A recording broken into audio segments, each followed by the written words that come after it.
kalian semua mati. Yang kabur ke Jakarta itu jangan lupa, itu anaknya itu, namanya Egi.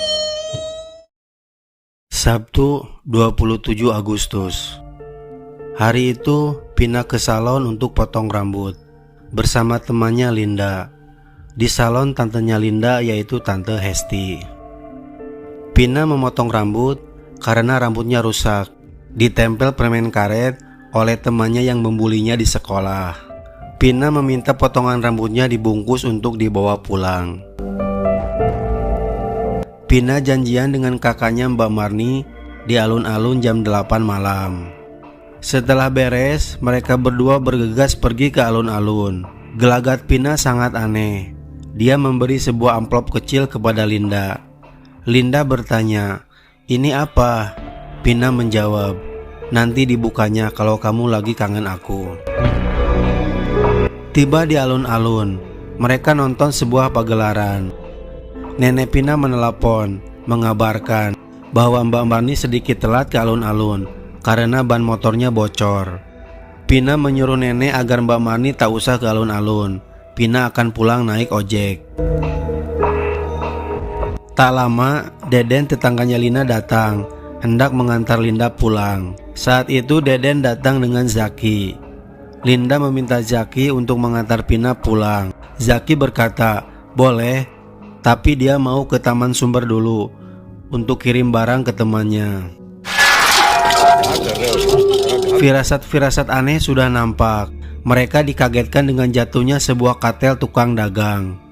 Deden berkata, "Awas Jak, pastiin pulang ya Pina." Zaki menjawab dengan canda, "Pulang ke Rahmatullah." Pina berkata, "Serem banget bercandanya." Pergilah mereka. Sampai di Taman Sumber, Zaki ngasih sebuah barang ke temannya. Di seberang, Egi, ketua geng motor Doom Riders, dan gerombolannya menggeber-geber motor, membuntuti Pina.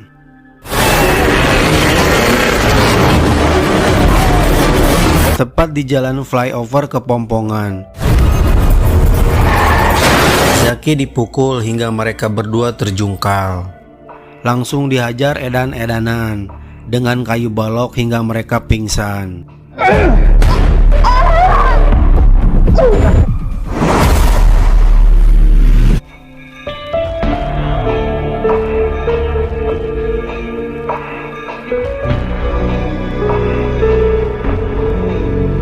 Hari ke-1, Zaki ditemukan tewas, sedangkan Pina luka parah dibawa ke rumah sakit.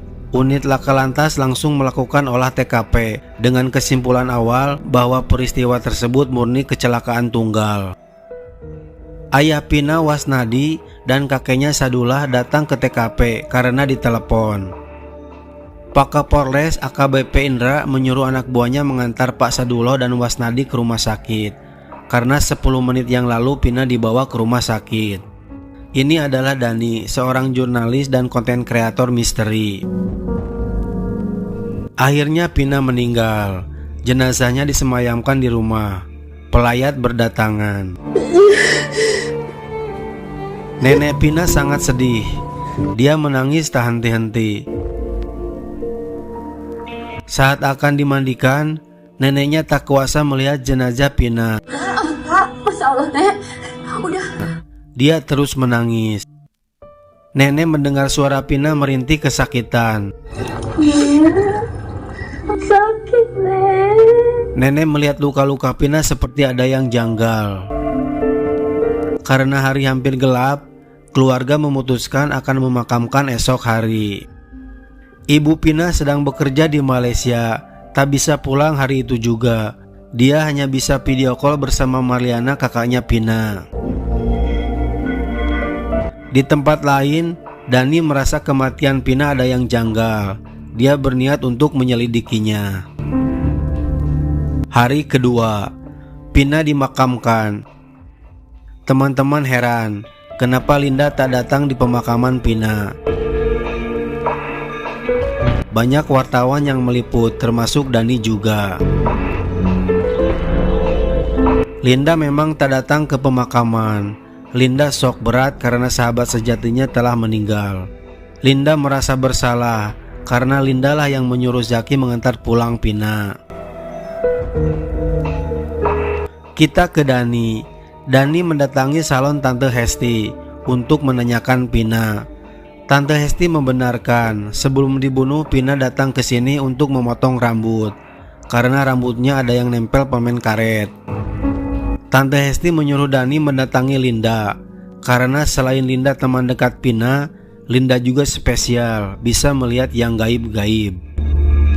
Tante Hesti mengatakan arwah Pina punya waktu 7 hari untuk menyelesaikan semua urusannya.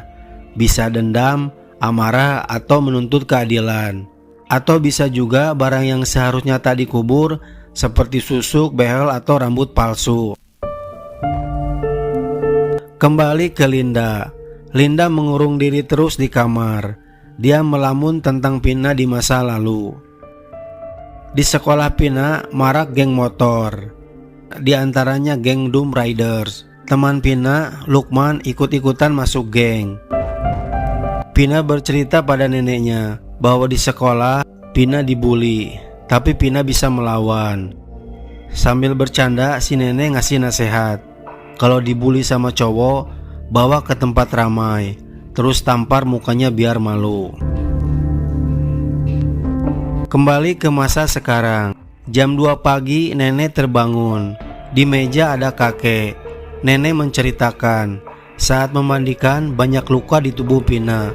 Nenek meyakini ini adalah pembunuhan, bukan kecelakaan. Tapi si kakek hanya bilang, "Sudah Nek, jangan membicarakan orang yang sudah meninggal." Saat kembali ke kamar, nenek mendengar suara tangisan Pina. Nenek masuk ke kamar Pina. Kaget melihat barang Pina yang sudah dimasukin ke lemari bisa ada di kasur. Tak lama nenek mendengar lagi tangisan Pina di lemari. Dibuka lemari. Nenek kaget melihat Pina.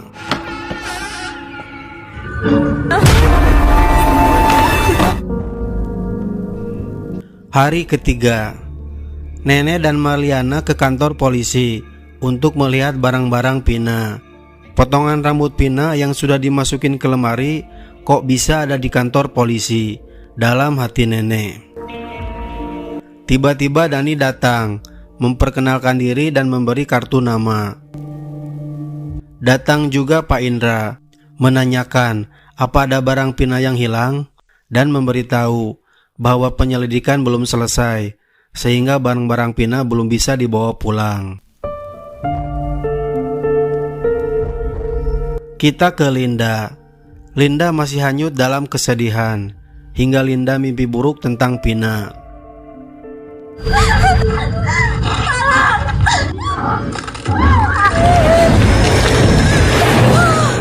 Dani datang ke rumah Linda untuk menanyakan soal Pina. Linda menerima dengan baik. Dani bertanya, apa ada teman yang ikut geng motor? Linda menjawab, ada. Yang satu Lukman, tapi Lukman orangnya baik. Dia ikut geng hanya ikut-ikutan. Daripada dihajar mending ikut geng.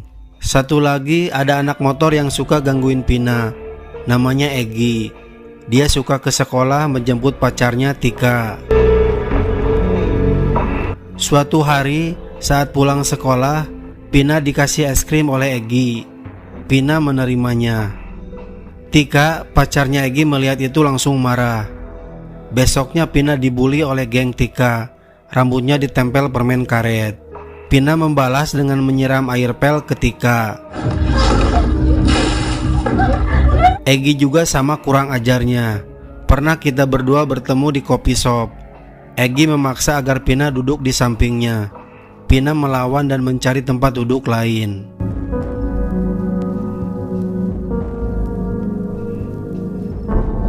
Pernah juga Pina didatangi Egi di toilet di mall. Egi bersikap kurang ajar dan memaksa Pina untuk jadi pacarnya. Pina meludahi Egi. Dan ada hal lain yang tak diceritakan Pina pada saya. Dan saya tak percaya kalau Pina mati karena kecelakaan, ucap Linda. Ke masa sekarang. Kita beralih ke Egi. Egi adalah anak berada. Dia mau dibawa ke Jakarta oleh ayahnya. Di rumahnya, Egi dihantui arwah Pina.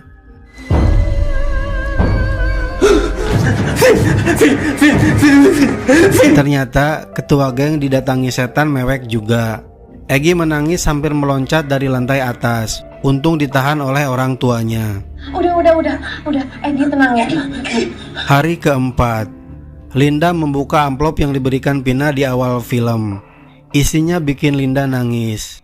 Aku takut, Lin. Aku takut kita pisah. Karena bisa jadi aku jadi orang yang beda nanti. Gak kayak Pina yang kamu kenal sekarang. Bisa jadi aku salah bilang kalau bully itu harus dilawan. Mungkin Lukman memang ada benarnya. Mungkin ada bully yang memang tak bisa kita lawan. Di ruang lain, Ibu Linda dan Tante Hesti sedang ngobrol tentang rencana kepindahan rumah keluarga Linda ke Garut. Linda. Tiba-tiba Linda menjerit-jerit. Linda kesurupan.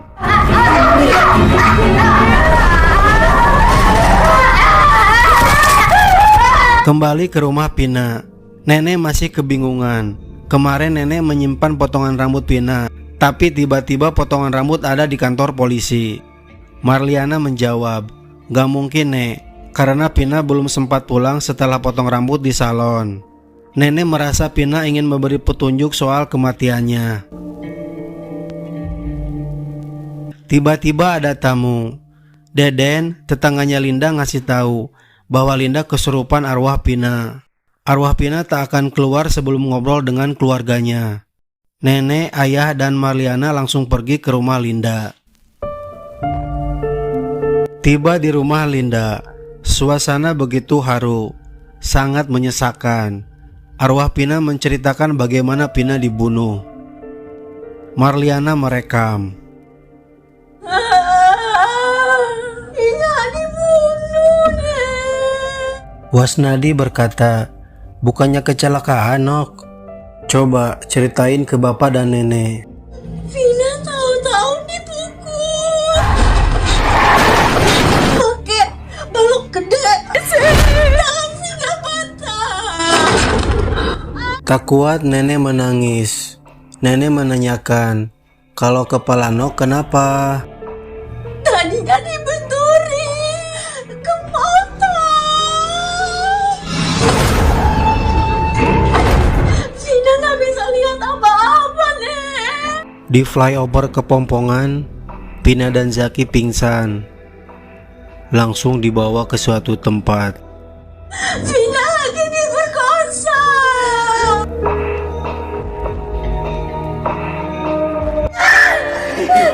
Lagi diperkosa rame-rame. Marliana pun tak kuasa, menangis. Kang Jaki tadinya mau nolongin. Kang Jaki disuruh lihat Pina diperkosa. Itu dilindas mata.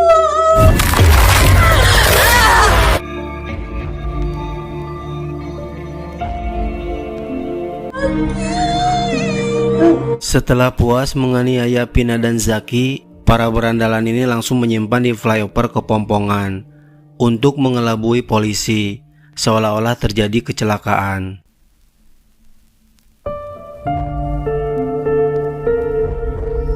Nenek berkata, "Ya udah, Nok, sekarang Nok udah tenang, gak akan ada lagi yang ganggu Nok." Pina marah dan membeberkan siapa otak pembunuhnya. Mati, semua mati. Yang kabur ke Jakarta itu jangan lupa, itu orangnya itu. Namanya Egi. Otak pembunuhnya adalah Egi, anak polisi yang akan kabur ke Jakarta. Setelah itu, nenek menyuruh agar Pina keluar dari tubuh Linda.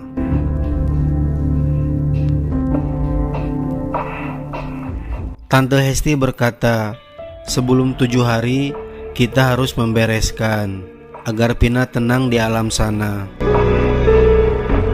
Marliana langsung menelepon Dani untuk memberikan rekaman Pina kesurupan. Hari kelima, Dani menggugah rekaman Linda yang kesurupan sampai viral ke seantero negeri. Setelah viral, Marliana dan Dani dipanggil polisi. Ada orang kejaksaan, yaitu Pak Danang, hanya ingin ngobrol secara pribadi. Ternyata Dani adalah adik Pak Indra. Marliana tak terima kalau Pina disebut mati kecelakaan. Pak Indra dan Pak Danang menjelaskan bahwa kepolisian pun curiga ini adalah pembunuhan, tapi belum bisa dipublikasi karena belum ada bukti. 2 hari setelah kematian Pina, polisi sudah dapat nama-nama yang membunuh Pina, tapi polisi belum cukup bukti untuk menangkap mereka. Dani berkata, terus apa hubungannya dengan rekaman Pina yang viral di YouTube? Pak Indra menjelaskan, ucapan arwah Pina sama persis dengan temuan-temuan polisi. Polisi juga minta izin untuk membongkar makam Pina. Di rumah sempat terjadi perdebatan karena kakek Pina tak setuju kuburan Pina dibongkar. Tapi Marliana dan nenek menjelaskan kalau Egi dibiarin suatu saat akan membunuh orang lain. Bagaimana dengan Egi?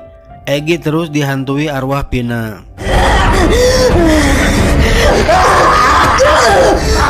Hari ke-6, kuburan Pina dibongkar. Bersamaan itu, Linda yang datang ke rumah Pina kesurupan lagi. Pina belum tenang karena ada behel di giginya dan rambut sambung. Meminta agar behel dan rambut sambungnya dicopot. Kenapa behelnya sayang? Marliana langsung menelepon Pak Indra yang saat itu sedang menyaksikan pembongkaran makam Pina. Langsung diambil behel dan rambut palsunya. Setelah itu Linda sadar kembali.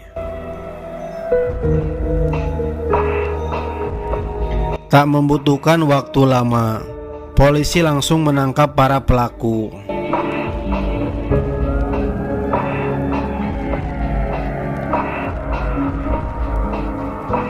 Melanjutkan surat Pina. Tapi entah kenapa, aku selalu yakin kalau bully itu akan kena bully juga sama yang lebih kuat dari mereka. Sementara ini kita nikmatin aja yang kita punya. Cuma ya itu, apapun yang kita punya bisa hilang kapan saja.